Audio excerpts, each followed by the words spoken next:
I don't want money to come between people and their best selves.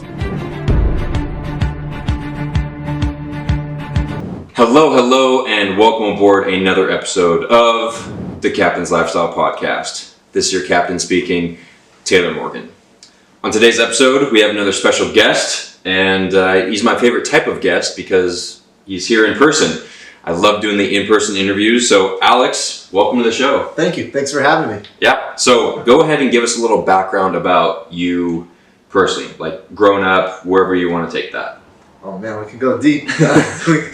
But let's not go too deep. Yeah.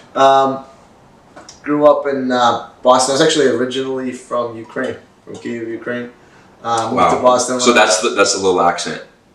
Little bit, yeah. Well, Boston mixed with Russia, right? Some people said I'm a combination of Ivan Drago and Mark Wahlberg. Nice. But yeah, born there, came here when I was 8. And then I'm just a serial entrepreneur. I had a job. I had one job bagging groceries in the supermarket in my town. I got fired after like 3 weeks working there. Yeah. Then I had another job at Gold's Gym selling memberships, and I got fired probably after about a month because I didn't know my manager was my manager. Interesting. Kind of told her off a little bit. Yeah. That's a whole other story. So that being said, at 22, I opened, probably like right out of college, I opened my first business that was in the auto industry. Then I got into the financial space, but I kind of struggled with anxiety issues and stuff like that. As you can see, I struggled to even keep remedial jobs. So I've always been into bettering myself, self-improvement, but I approached it in a way that was all about action, right? I know when you buy a book and you read it, just learning is only going to get you so far. It's actually taking action that gets you results. Mm-hmm. So I've always approached it like that, and then I was like, wonder if there could be an app for that, and that's how Ultiself came about. It's basically, it's an app that bridges the gap between information and action and gets people to take, there's a ton of content there that they could learn whatever they want for whatever areas they want to improve, but they could actually also give them reminders and helps them gamify everything so they could actually take action and get results. Because at the end of the day, books make really nice decorations on shelves, but you want results. Yeah, you want to actually implement the stuff. So before we dive deep into Ultiself, because we've got a lot to talk about there. When was it, and then what was it that made you, or that helped you determine that you did want to become an entrepreneur, that you didn't want to get another job and continue being an employee? Oh God, I'm just not an employee. That's just not it.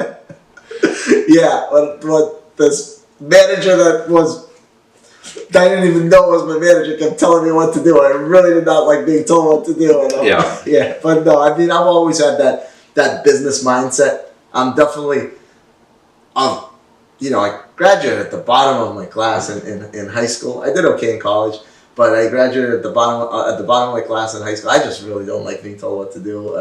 It's just, I'm a very very alpha personality. Yeah. And in anything I see opportunities, so. Yeah, I'm the same way. When was it that you got fired from the Gold's Gym? How old were you? Senior year of college. Okay, and so it was immediately after that you started your first automotive business? Yeah. Like right after graduating college, I'm looking at getting another job. Okay. I think I actually worked for a couple of weeks at another gym, just like on the front desk. Yeah. And it was just not for me. So what made you decide to pull the switch? Was it like immediate, like the type of, burn the ships at the shore, go all into this entrepreneurship? It wasn't even an option for me. I remember that, I don't think, we had this whole thing when I was my senior year of college in terms of make your resume and blah, blah, blah, blah. And I remember because they were pushing me to go, and I went to one, this one company was hosting a meet and greet. And I didn't even register in my head that you gotta wear a suit. Everybody's comes in with suits. I walk in with this will age me, but in cargo pants, which Yeah. I can't wait till they come back. Yeah. But I used to wear cargo shorts. Cargo shorts and Yeah. cargo pants. Yeah, so I walk in there with cargo pants and like a yellow t-shirt and like Yeah.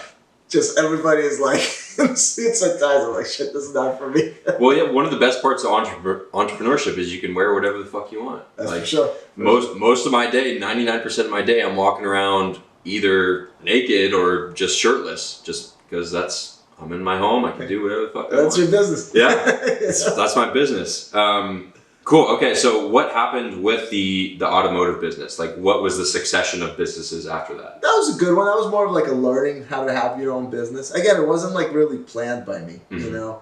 But my, parallel to that, I got into like trading, trading stocks. I read some books on technical analysis, which I don't really recommend for people, but it got me in there. And my father got into it with me. Lucky enough to have really great parents. So my father, he just loves doing things that I love doing. So he kind of got into it with me. Obviously, he had a little bit of a deeper stack. He had a little bit of a bigger bankroll to play with on the markets. And we kind of started trading together. And, he's got one of those kind of like OCD-ish, like he gets really into things. So he got really into the trading. And he started trading options on stocks, and then I was helping him a little bit, and then he asked me to research options on futures on commodities for him. And his English, like I said, I was born in Ukraine, so his English is not fantastic. So he said call a few brokers. We started calling brokers of futures, commodities and futures brokers.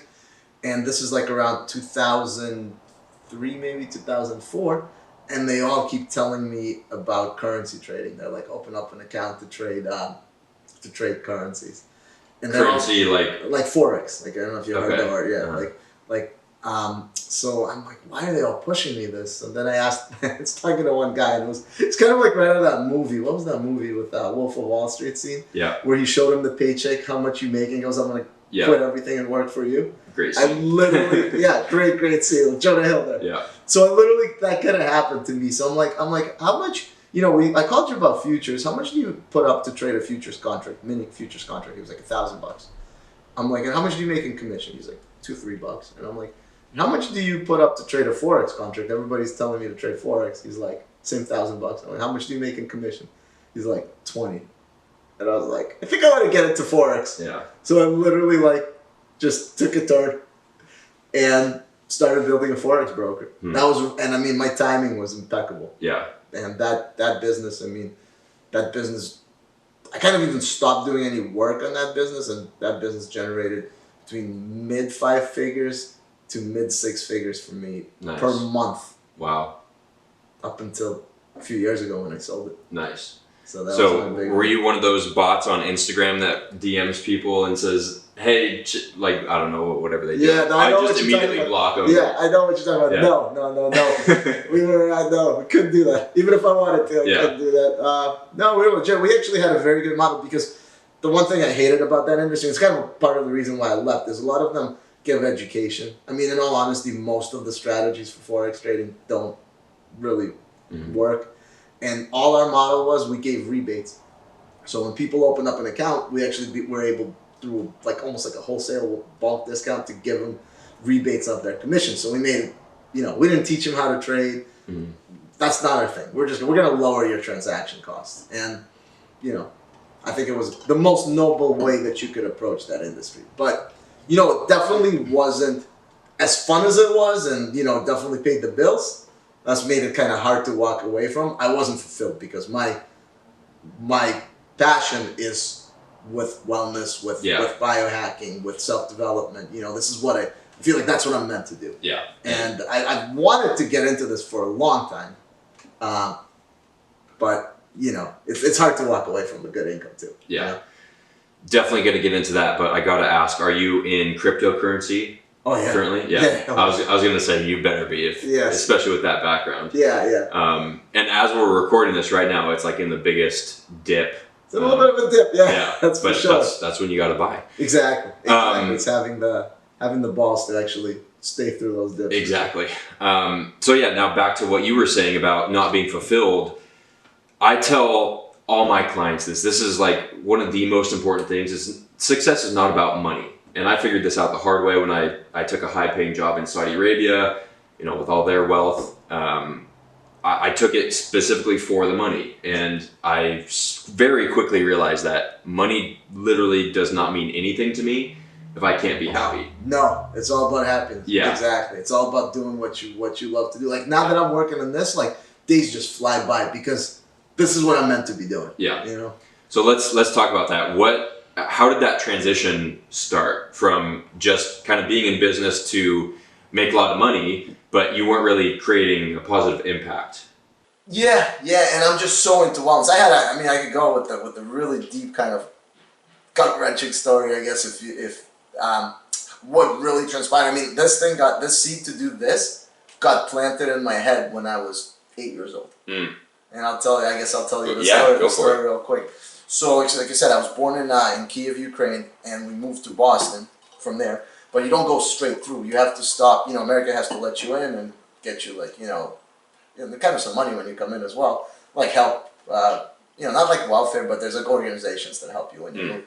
And you typically, the way it would go is when you go from Ukraine, we went to Austria. We were in Austria for a couple of weeks, and then we went to Italy. And Italy, you're like basically on your own for 3 or 4 months before America lets you in. And we shared an apartment with this horrible, horrible family. I mean, you're making you're getting peanuts for money, like $100 a week maybe at the most. Mm-hmm. I mean, this is late 80s. Yeah. Or early, this is like 1989. Wow. So you're barely making ends meet, and we rented this horrible apartment that was shared with another family. We had a room probably, the size of my closet now, where me and my mom and my dad slept on the same bed. Wow. Yeah, it was like terrible conditions. And this family, I don't want to get into what transpired between us and that family, but it was a husband, wife, 2 daughters, and a grandmother, the mother of the wife. Mm. And the mother of the wife was a 73-year-old woman. Terrible health. 73, I'm 40 now. That's 33 years from now. That's not that long of a time, right? Terrible, terrible health. Where was it in Italy? It's a place called Santa Marinella. It was like, a couple hours from Rome. Okay. It was nice. It was a nice beach town. Because isn't one of the blue zones in Italy, if I remember? Yeah, no, this is definitely not okay. there. This is closer to Rome. Yeah. But the family was also from Ukraine, so it's like all these families live in this place, and they're all waiting. Okay. And they would meet. There would be one guy that would basically go there, and from the U.S. embassy, okay, you have permission to go. You have permission to go, and then you just wait. You're waiting for U.S. to let you in. Yeah. So we're sharing this apartment, and they have this woman, and I was just kind of blown away as a kid just seeing how bad of a health, and it's clearly habits. You could see in the diet and everything. Well, yeah. And she was also obviously on top of being kind of unhealthy, she was also pretty weak mentally. But then I witnessed a terrible thing because she came one day. They went for a walk or whatever, and they asked her to cook them pasta, and she cooked them pasta not in the way that they wanted. And they just unloaded on her. This is at night. They just bitched her out, called her horrible names. Basically, her granddaughters, her son-in-law, and her daughter. Just called her if someone smashed my car right now with a baseball bat, I probably wouldn't even yell at them as much. Yeah. And the next morning, this old lady drops dead right in front of me, basically. From high, so I think they stressed her out mentally so much. She was so dependent on them too, which is kind of messed up. At 73, and she literally the next morning we're waking up to go somewhere, and she drops obviously hysterics and all this stuff's going on. So I'm just as an 8-year-old kid that made such an impression on me. First of all, to see a 73-year-old person, that's a little too young too. And I got some stats written down in the notebook. There's in the world there's about 16 million people in the world that die before they're 69. Between 30 and 60. That's crazy. Crazy, right? A lot of them are in the third world countries, but still, in first world countries, 2.2 million people die, and they die from things like, this is straight from the World Health Organization: excess sodium, insufficient physical activity. Like, that's insane. That's not too far away. I mean, time flies. That's 69. I mean, I'm like I said, I'm 40. 69 is what? Yeah. 30 years, 29 years, less than 30 years. That's, and at that point, seeing the way they reacted. Obviously, they reacted bad because they ended things on a bad note with her, obviously, and just seeing how they reacted, seeing that whole kind of how bad it is. I'm like, shit, I got to get into the longevity, the wellness space, because I don't want people to have their later in life be that way. Yeah. I don't want it to come to that. I want people to enjoy their golden years. Mm-hmm. You see people who are 80s, sometimes 90s, and they're running marathons and they're healthy. 100%. And it's possible, but it takes building up to it. Yeah. You gotta, the things you do now, I get into it sometimes with people, and it's like, if they eat like crap now, well, I don't see the side effects. Well, you're not going to see the side effects when you're in your 30s. You're going to see the side effects when you hit your 70s and your 60s. That's when you're, the plaque in your arteries and whatnot. So that was really, and I mean, longevity. So, I mean, that's really like, at the deep core, I'm building this whole business for longevity, for people to have. And not just trying to live as long as possible, but living a quality life for as long as possible. Performing at your best. Yeah. Exactly. Being able to move, get up and go out and play with your grandkids and not have all these random aches and pains and kyphosis all hunched over. Exactly. And there's some things like technology-wise right now that are on the cusp. I don't know if you follow the Joe Rogan podcast and some of the stuff they're saying. There's some things that are on the cusp right now. Who knows? If we make it long enough, we make it another 50 years. There might be some things around the corner that could be real interesting. There's so much from like stem cell research and just all that whole world of craziness. But I mean, the basics are sleep, nutrition, mindset, exercise. Sleep. Yeah. And that's like in the app we have, and this is one part of the app is it's bespoke. So it means it's customized to you, that every habit is going to affect somebody differently.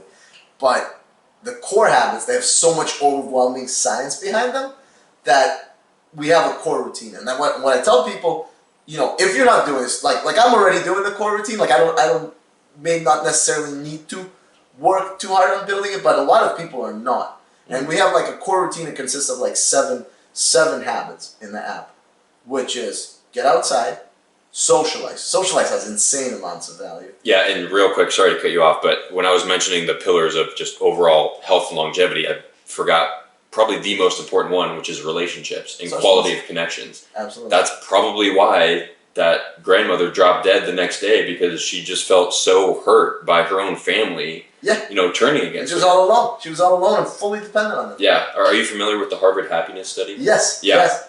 And that leads to... They found that happiness is directly correlated. The number one thing to living a long, healthy, fulfilling life is the quality of your relationships. Yeah, socializing is just so key. And if you really think about it, if you notice it, like sometimes you get in your own head, you think like bad thoughts. I mean, everybody does. Everybody gets into ruts. Yeah. And you go somewhere where you're surrounded by other people, you're instantly...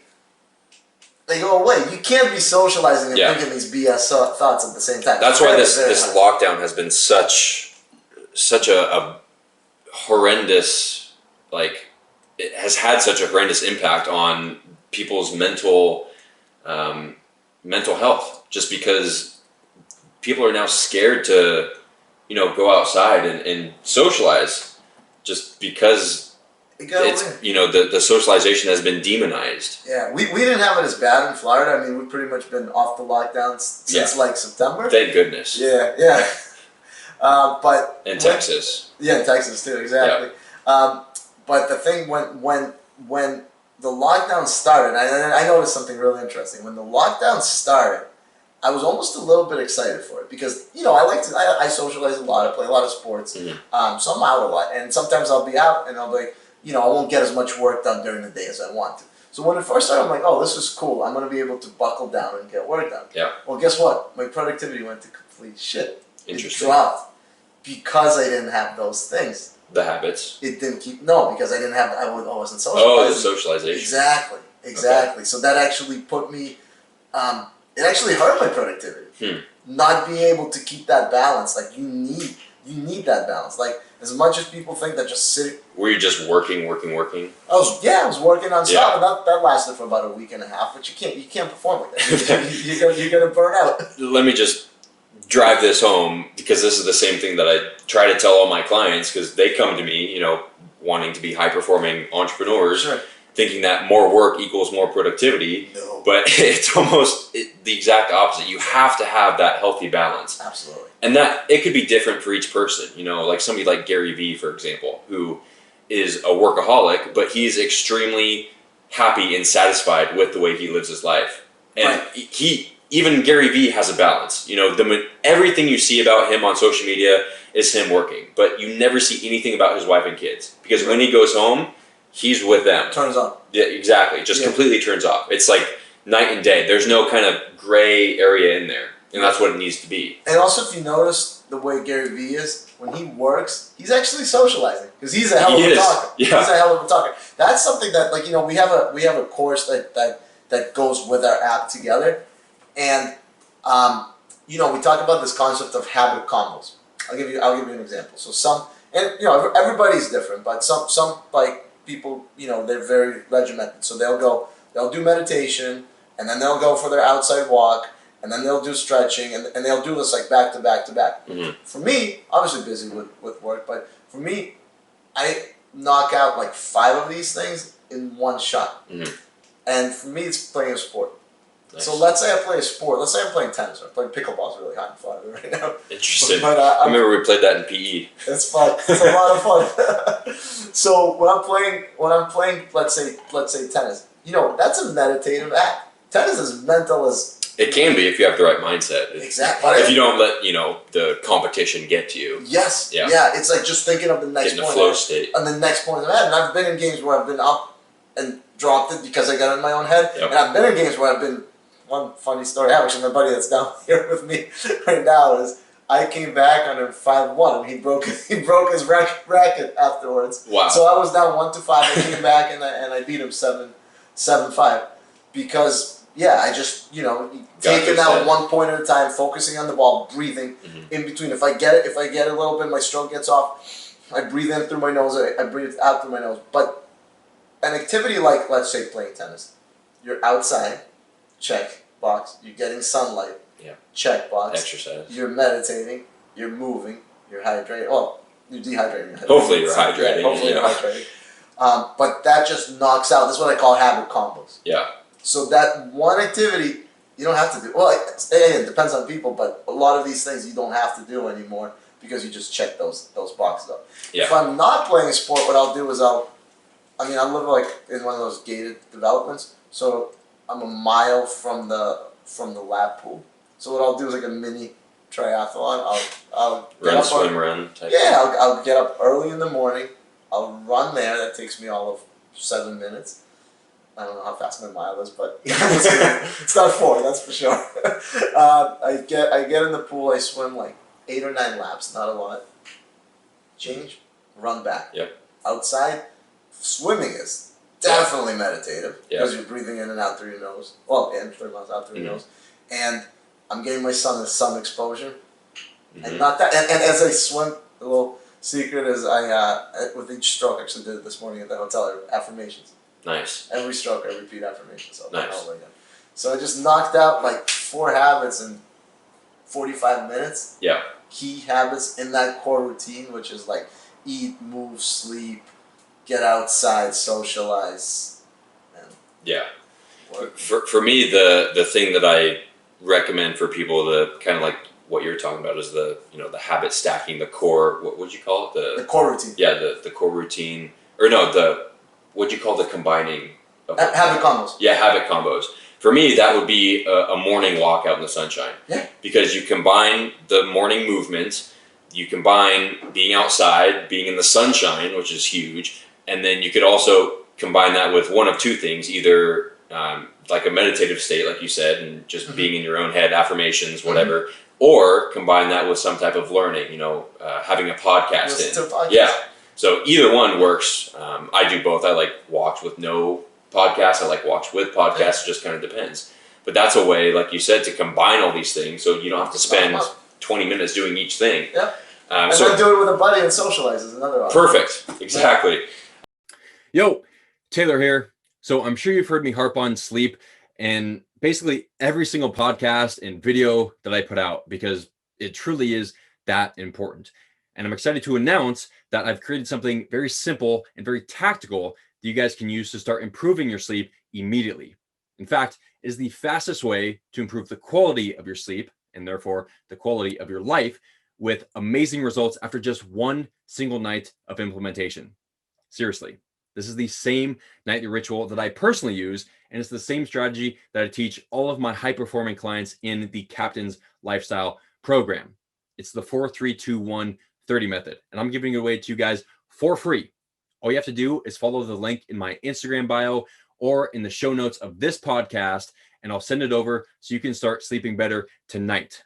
But please do not sleep on this offer. It's literally free, so no excuses. Go do it, and sweet dreams. Going back to the core routine, what were those 7 things in the core routine? Let's see if I can remember it.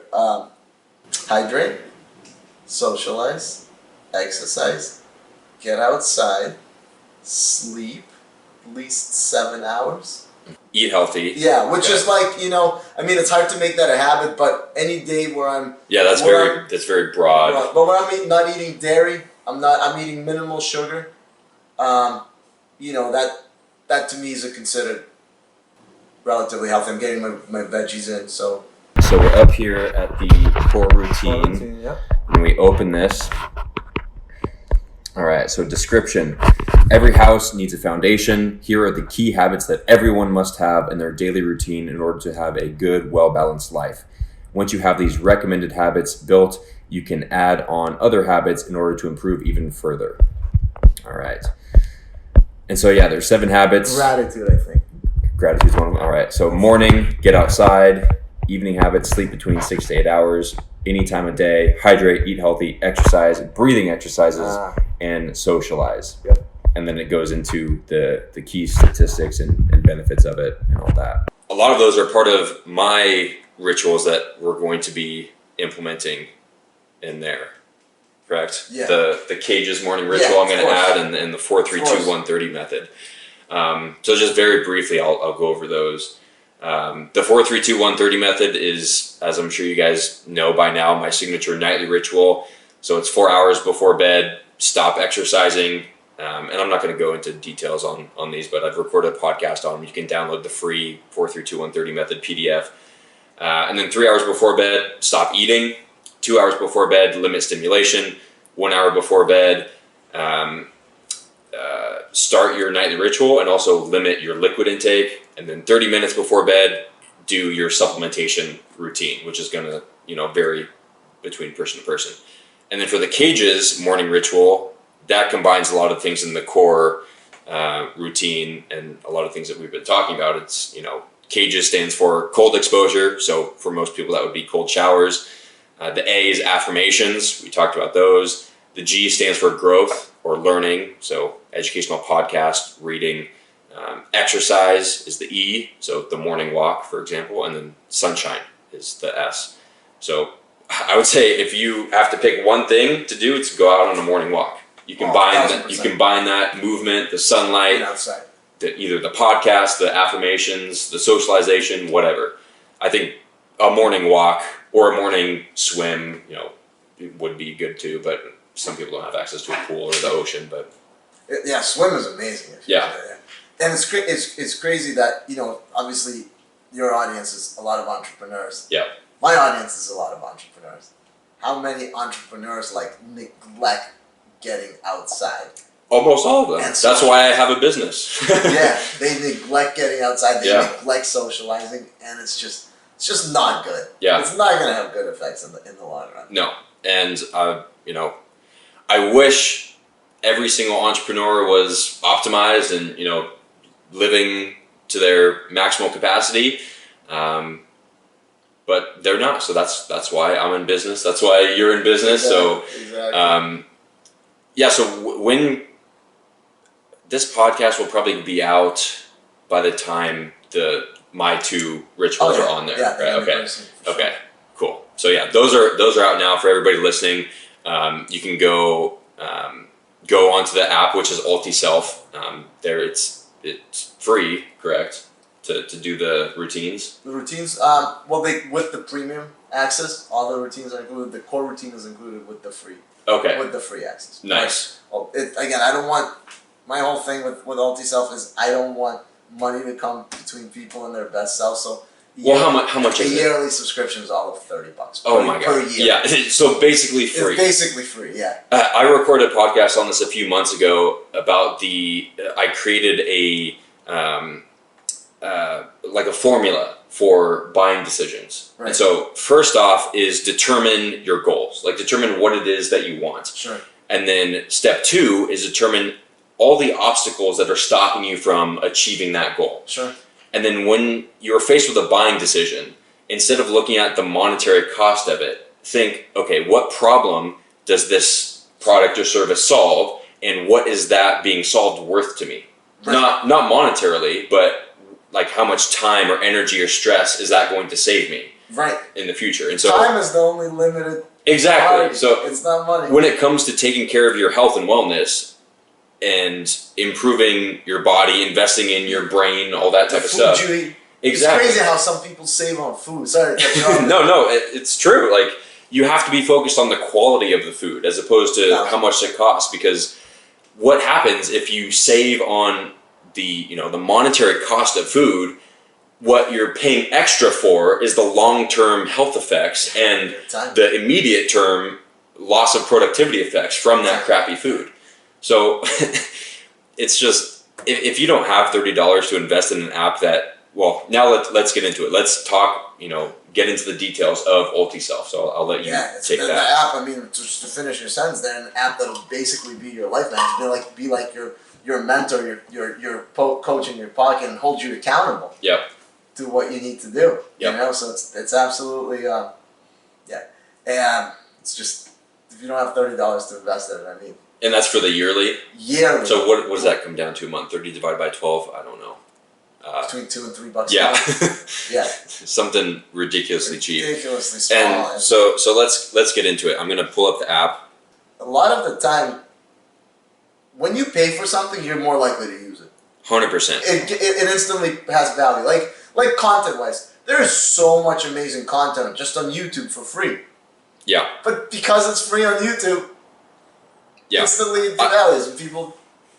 Yeah, I give away the 4-3-2-1-30 method, and then the upsell in the funnel is to get access to the Cage's morning ritual, and then I combine it into a video course, and all that. So I go in depth into both the morning and evening rituals, and then I also give access to what's called the Captain's Lifestyle Crew. So it's a mastermind of all my former clients, and in there I'm really excited about it because I update, everything that I'm learning from a podcast or a book or whatever I hear goes directly into that group. And so that, it's a huge database. Huge value for the client, the mastermind factor. I'm stoked for it. If you think about how, bad habits, right? Yeah. Because forming a good habit is not too different than forming a bad habit, right? Mm-hmm. Let's look at gambling, because every time, for example, every time I go on a vacation in the Caribbean, I become a gambling addict for a week, and then I'm done when I get home. But think about gambling. What are you actually doing when you're gambling? You're sitting in a smoke-filled room. Yeah. You're counting numbers. That's blackjack. Let's say that's my game of choice, right? Mm-hmm. When I go to these islands, you're counting numbers with a bunch of strangers you don't know, and you're doing this for hours on end. Yeah. That sounds terrible, right? Lose track of time. Yeah, but that sounds terrible. But put in just a couple of things, and it's like what you end up doing on vacation, and you love it. Mm-hmm. So what do you add? You add the social aspect, right? You go in, my wife's and my vacation ritual is we'll sit on the beach all day on the Caribbean. We'll go get a nice dinner. Probably go to the gym before the dinner. We'll get a nice dinner. Go for a walk to walk the dinner off, and then straight to the casino. Why do we do that? We met some great people at the blackjack table. Mm-hmm. and it's fun. And the thing that makes it fun is that whole concept of a variable reward. That's how you stick with the habit. I'll talk when I talk about the app. But the social aspect is something that people go to a bar. You drink at the bar. You know, this AA. Why is AA group, Alcoholics Anonymous group therapy? Because they bring the social aspect that gets people kind of the social aspect and the accountability aspect. Yeah, and the accountability aspect. So that the fact that you're doing a mastermind, I think, is amazing. We're going to add something really cool, and this is something that you'll be able to do in your mastermind. We're adding this thing to our app called the leaderboard very soon. And the leaderboard around... I was wondering what all those points were at the top. Yes. Yeah. So we have the points now to gamify. That's the variable reward, which helps you get hooked. But we'll also actually have a leaderboard where people will be able to create groups. So for example, you could create for your mastermind group a challenge, the 4-3-2-1 challenge. Yep. And they'll be able to actually compete with each other or work together to stay accountable to this challenge. And that's going to absolutely increase the likelihood of them, sticking to those habits. 100%. So, yeah, like I was mentioning, I give away the 4-3-2-1-30 for free. If you want access to the in-depth explanation of both the morning and evening ritual, you have to pay for that. Plus, you get access to the mastermind, which I'm really excited about. I should be selling that. I think that's going to turn out to be something really cool. And then also you get a free coaching call with me.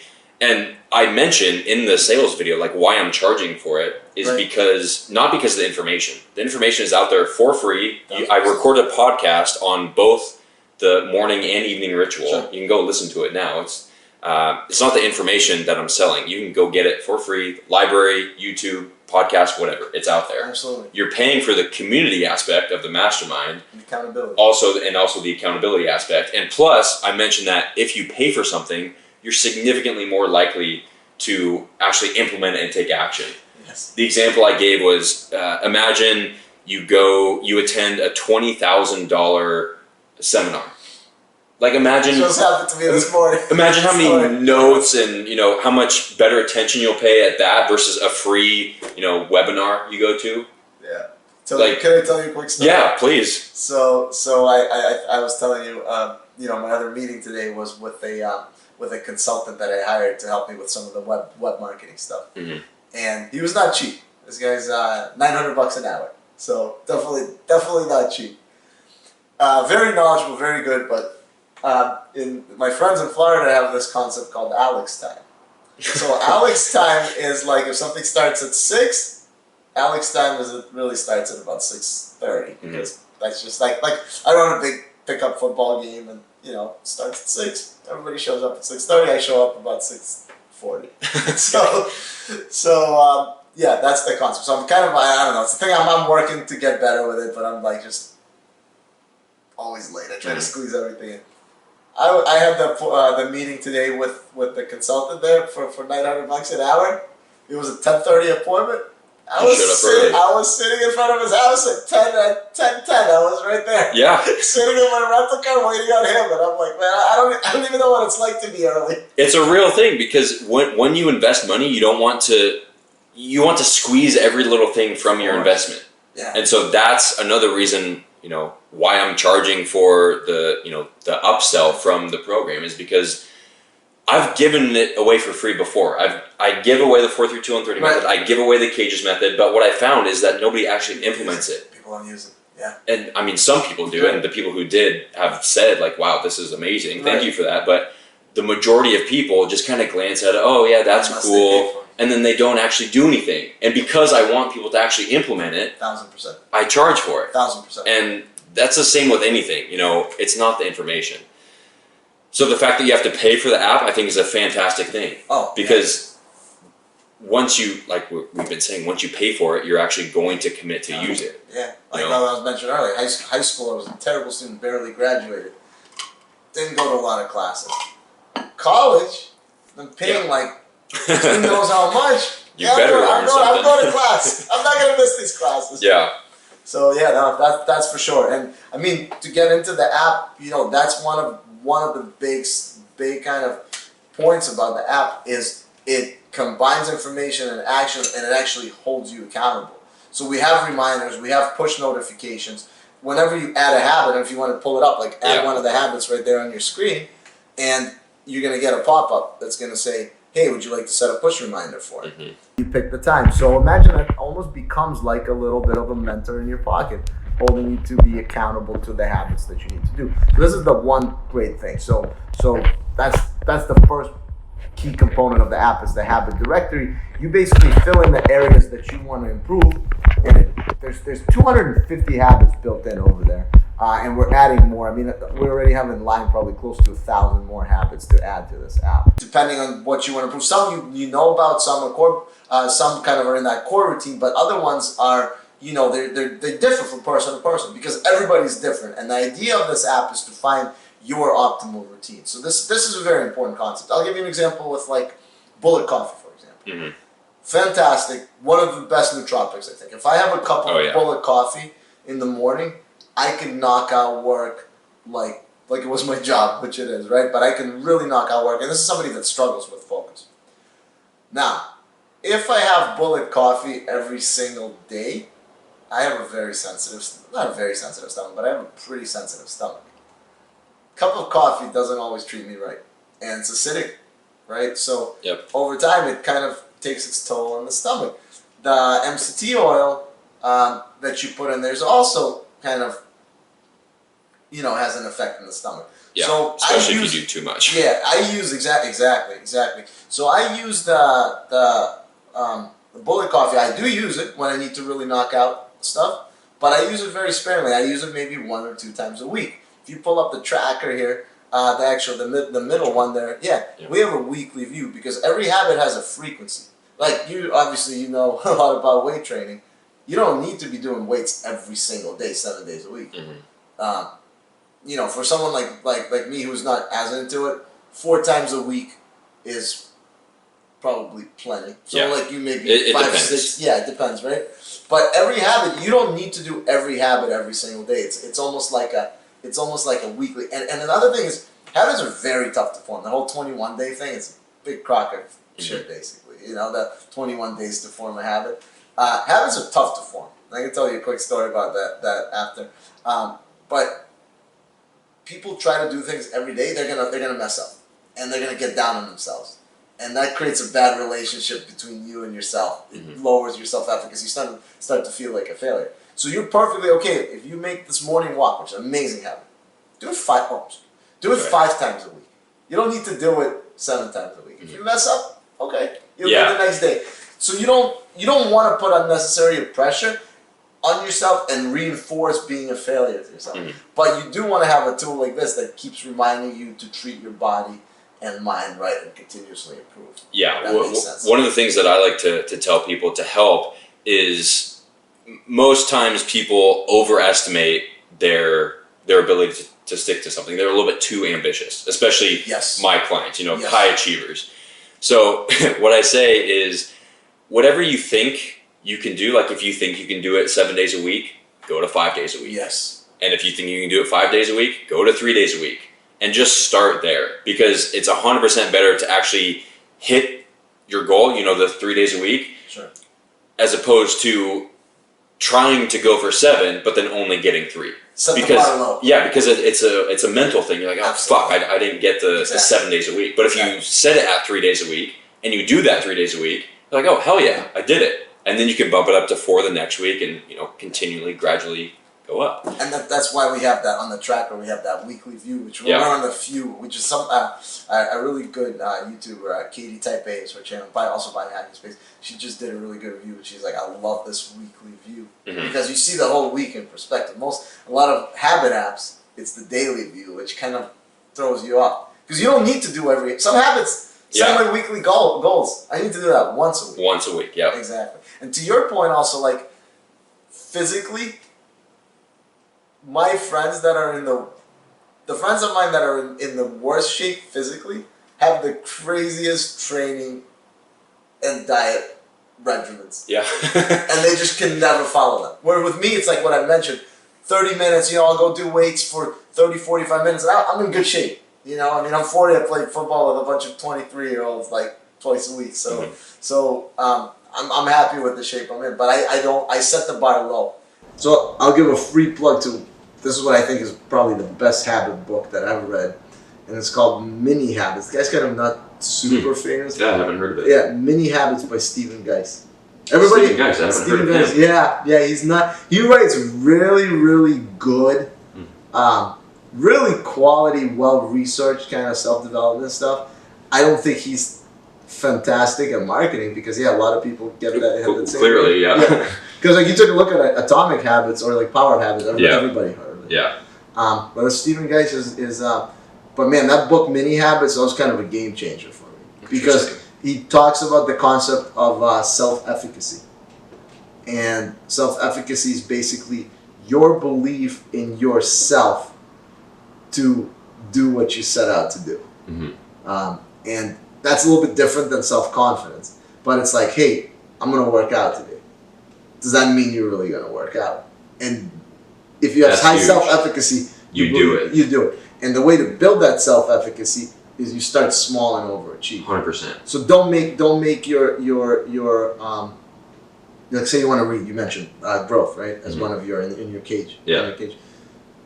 Don't make it read 30 pages or read a book. An hour a day for 7 days a week. Yeah, or they talk about this read a book a week. Yeah. What was the title of this? Say book a day or a book a week or something like that? Ben Greenfield claims that he used to read a book a day, which I think is nonsense and ridiculous, but he's like a speed reader. But right. Don't if you're just trying to get into reading, don't set out for even a book a week. Like no.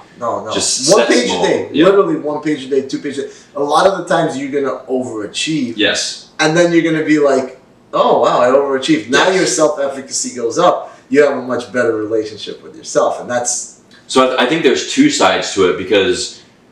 Yes, setting smaller goals is good. Like if you don't feel like working out, just say, okay, I'm going to do 5 push-ups. Right. And then you do those 5 and you're like, well, I'm not going to be a bitch. Like I'm going to do 10 more. Sure. Or it's like, just because doing 5 push-ups, like it's, it's nothing. Most people are going to do more. But even if you just do 5, that's fine because that's what you said you were going to do. So I think that's good for like the smaller goals, but I think everybody needs to have both. Everybody needs to have the smaller daily or weekly type goals, and then everybody needs to have the bigger goals, which is not really what the app is for, but I think it's worth mentioning anyways as we're on the topic of habits, like these big, hairy, audacious goals. Right. Like the things that you never think you're going to accomplish, but you're always constantly working towards that. Right. That's something completely different. I don't think that you should create these big, hairy, audacious goals for your weekly or daily goals for that reason.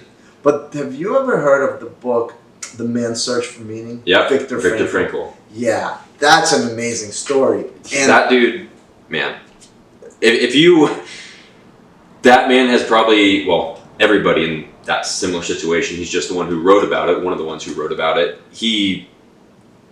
If you think you're suffering now, go read Man's Search for Meaning. Yes. That is like the epitome of human suffering. Yeah, and what kept him through, just I guess we say for your audience, what kept him going was having a purpose. Yeah. And I think every person needs to have, I think it's just how we're wired. Every person needs to be moving towards something. My And real quick, but before you get into that, the special thing about him having a purpose was he had a purpose in the worst possible situation that you could be in. Yes. And that got him through. Yeah. If he didn't have that purpose in that situation, he might not have ever gotten through it. Yeah, and one of the things that I always say is like I hate how so many people have the victim mentality now. Totally. Like they're like, oh, woe is me. I have such bad luck. This always happens to me. Why me? Blaming the economy. Blaming everybody else. Everything else themselves. Besides themselves. And it's like, if this man can literally go through the worst possible human experience and still come out and benefit other people's lives and be fulfilled himself, like you have no excuse. And another common example that I give on a lot of my podcasts is I interviewed this guy, Ryan Hudson Peralta. One of the most, I'll just say, the most inspirational person I've ever met. Mm-hmm. This dude was born with no arms and no legs. I think I've seen him in your... he's amazing. And he's still works out. Like he's a very successful entrepreneur. He's created his own company, and he doesn't give any excuses. Like if there was a man who like you wouldn't think anything of it if he gave excuses, if he had the victim mentality, like you wouldn't blame him. It would be him. Yeah. But he says, fuck that. I'm going to do all these things. He's flown a plane. He's been on stage at a Tony Robbins concert. Like he's done more things than most able-bodied men. Right. And it's like, it's because he has that mentality of, I'm not going to let this circumstance define who I am. You have to be moving towards something. Yeah. And so, sorry to cut you off, but I just really had to mention that. Yeah, I have two things I gotta say about that. One is, personally, because like when we started the podcast, I kind of told you my story. Yeah. Right now, obviously I have a lot of money invested in this business. I probably am not as good financially as I was like 2 or 3 years ago. 2 or 3 years ago, though, mentally I was in more of a rut, even though I had, because I was like, what do I do? Like that business required me to work all of 3 hours a day, max. It's going on 5-6 vacations a year. Mm-hmm. But the fact that I didn't have, it was just for the sake of, just personal gain. Personal gain, but it was also like I didn't have a purpose. Yeah. That's what I meant by it. Wasn't the way it was positioned, that business, it wasn't positioned to really grow. I wasn't passionate about making it grow. Right. It was a cash flow machine. But I remember being in a very big rut. What creates a rut, maybe this is how I'm wired, what creates a rut for me is no perspective. When I'm not moving to, or like think of that movie, an easier example to explain, with Will Smith, The Pursuit of Happiness. Yeah. He talks Great about movie. the happiness itself is like 5 minutes. Yeah. The pursuit and like what it's all about the process. What is our is it our Constitution or Declaration of Independence? Which life, liberty, and the pursuit of happiness. What is Wow, horrible American hero. One of these documents. Life, liberty, and the pursuit of happiness. Pursuit of happiness, but they notice how they say that's pursuit. The Declaration of Independence. Declaration of Independence. Yeah, they say the pursuit. So that's it's very like I feel like we're wired to be moving towards something, and then I think there was a really good quote on Julian Edelman's IG page maybe, and it's like you're gonna feel pain one way or the other. It's either gonna be the pain of having the discipline to get to your results, or the pain of not getting your results. Which I love one do that. you want? I love that. And that guy's also super inspirational. Yeah. At his size, to do what he did, Julian Edelman, he's amazing. Yeah. And this is one of the big reasons why I chose to work specifically with social entrepreneurs, is because, I would always turn down anybody who would just want to come into my program for selfish reasons, just because I don't want to, I don't believe that they can really succeed and really be truly fulfilled if they're only worried about themselves, getting better, gaining. And so I made the switch to only coach social entrepreneurs, founders of charitable companies, that type of thing, because they understand the purpose. They're okay with maybe making a little bit less money, especially at the start, a lot of sustainability brands and things, because unfortunately, currently, sustainable products are not as cheap as, plastic or, something like that. They're okay with not making as much money in the short term because they're super fulfilled because they're making a difference. Sure. And that they know in the long run, because they're fulfilled now and that they're making a difference in the future, which will be very soon. I think every single company will have to go in this direction in order to stay alive. Yeah. That they will succeed later on. So it's 100% all about purpose and helping yourself. So I think every single business of the future will have to have 3 things. First, the CEO will have to care about himself. Because if the CEO is not optimized, he can't, if he's not healthy and happy, he can't run a productive business. So that's number 1. Number 2, he has to care about his employees. Like, actually give a shit about your employees. Like, hire by your core values. Your employees have to align with the core values. Your employees have to be healthy and happy. Because if they're not going to want to do work for you. Quick interruption. Yeah. Another great book, Traction by Gino Wickman. Interesting. No, I've heard of it. But that totally talks about that. It's so true. One of the best business books I've ever read. Okay. I'll get that. And then number 3 is they have to care care about and or give back to the environment, the community in some way, shape, or form. Oh yeah. Because consumers, we now are becoming aware of our buying decisions. We're voting with our dollars. Sure. And the sooner companies start to realize this, like me personally, I am 100% okay with paying more for a brand who is sustainable, who is part of the B Corp, part of 1% for the planet, anything like that, because they're doing good things and I believe in them. Right. As opposed to the same exact product that costs less but isn't giving back. I would 100% pay more. Right. That makes sense. So it's all about helping people thrive. So to wrap things up here, we're getting a little long. Let's tell people where they can find the app. So it's on the App Store. Yeah. Go figure. Yeah. Ultiself. We actually, some good little self-pat on the back is we come up number 1 under the keyword biohacking in the App Store. That's number awesome. 2 under self-improvement. So we've been able to get some, Yeah, and people are talking. So yeah, just go right on the App Store. Right now we're for Apple. We're rolling out Android soon. But right now on the Apple App Store, Ultiself. you want to spell that for people? Yeah, Ultiself. So they can find it on the App Store under Ultiself. We also have web purchases. And, this is something that me and you worked out, special deal for your users. We mentioned it's $30 a year. How about we give it for less than that? We'll give it for $27 lifetime access. Because I know those recurring payments can be annoying. Like $30 is not a lot of money, but worrying about what is this charge on my credit card? Especially if it's yearly, then it shows up and you forgot. What is this? Yeah, exactly. So what we've done, we could do is we could offer it to your users specifically for $27, and you can put in the link under this podcast. Or this, we'll include everything in the show notes. Yeah, so it would be web.ultiself, ULTISELF.com/CM for Captain Morgan. Sweet. And we'll get $27 lifetime, so you don't have to worry about those recurring charges. Like I said, we don't want money to come in between people and their best selves. Yeah. So we have that cause. Yeah.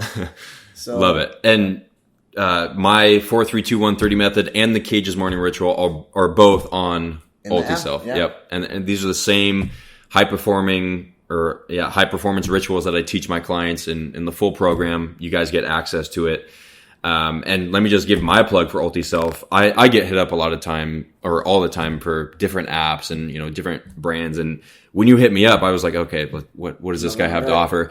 But seriously, this is amazing. I'm on the app right now, and it's really cool. When you said you were the number 1 under biohacking, I was like, okay, what does biohacking mean? Like on the app store, does he actually know all the good habits and everything? And turns out it's been fantastic. There's ashwagandha on there, for example, which I love. Things like choline and sauna, cold showers, magnesium, all the stuff that I do. And it's like, wow, this really does check out. It's an amazing app. And like you said, I really like the weekly view. So you can see how many times you've done it during the week.